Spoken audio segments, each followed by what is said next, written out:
అక్రమ సంబంధాలు క్షణికమైన సుఖం వీటి కోసం సొంత వారినే బలిపెడుతున్నారు. ఏకంగా రక్తపు మడుగులో పడుకోబెడుతున్నారు. పరాయి పంచన క్షణాలు గడిపేందుకు అగ్నిసాక్షిగా పెళ్లి చేసుకున్న వారిని యమలోకానికి పంపిస్తున్నారు. తాజాగా సూర్యాపేటలో భార్యను హత్య చేశాడు ఓ దుండగుడు. అంతే, భయంతో పరారయ్యాడు. ఇంతకీ ఆ దుండగుడు ఎవడు?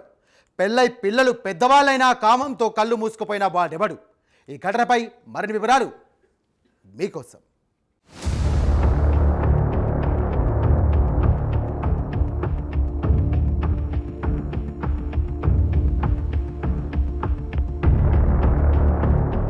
క్షణికాల సుఖాల కోసం శాశ్వత బంధాలు దూరం అవుతున్నాయి. కన్ను మిన్ను కాన్రాకుండా తనవాళ్లనే హతమార్చుకుంటున్నారు కొందరు. తాజాగా సూర్యాపేట జిల్లా కేంద్రంలో జరిగిన దారుణ ఘటన స్థానికంగా తీవ్ర కలకలం రేపింది. ఇందిరమ్మ కాలనీలో నివాసం ఉంటున్న ఓ మహిళను ఆమె భర్త కర్రతో కొట్టి హత్య చేశాడు. ఈ ఘటనతో ఆ ప్రాంత ప్రజలు భయోందోళనకు గురయ్యారు. కుటుంబ కలహాలు, అక్రమ సంబంధం నేపథ్యంలో జరిగిన ఈ ఘటన స్థానికంగా తీవ్ర చర్చకు దారితీసింది.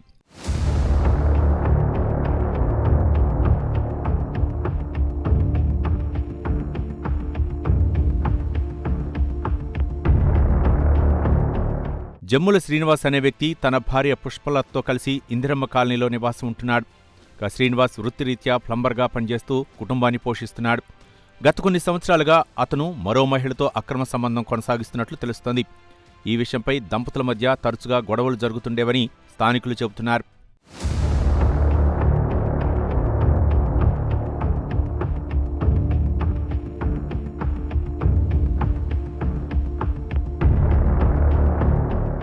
ఈ నేపథ్యంలో ఆదివారం కూడా భార్యాభర్తల మధ్య తీవ్ర వాగ్వాదం జరిగింది.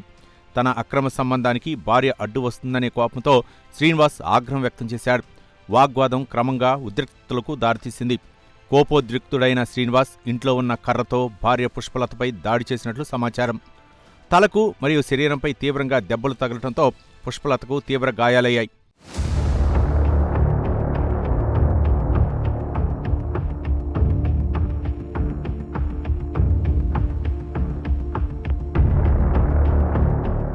దాడి కారణంగా తీవ్ర రక్తస్రావం కావడంతో పుష్పలత అక్కడికక్కడే ప్రాణాలు కోల్పోయింది. సంఘటన జరిగిన వెంటనే స్థానికులు ఈ విషయం పోలీసులకు సమాచారం అందించారు.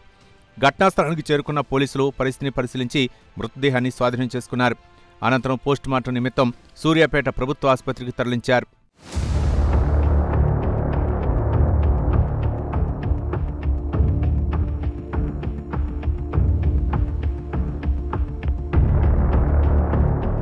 మృతురాలు పుష్పలతకు ఒక కుమార్తె హిమబిందు, కుమారుడు ప్రశాంత్ ఉన్నారు.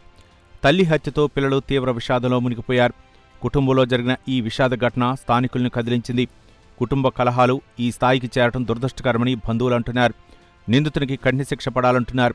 ఈ ఘటనపై కేసు నమోదు చేసి దర్యాప్తు చేపట్టినట్లు సూర్యాపేట సీఐ వెంకటయ్య తెలిపారు. నిందితుడు శ్రీనివాస్ ప్రస్తుతం పరారీలో ఉన్నట్లు తెలిపారు. తొందరలో పట్టుకుంటామన్నారు పోలీసులు.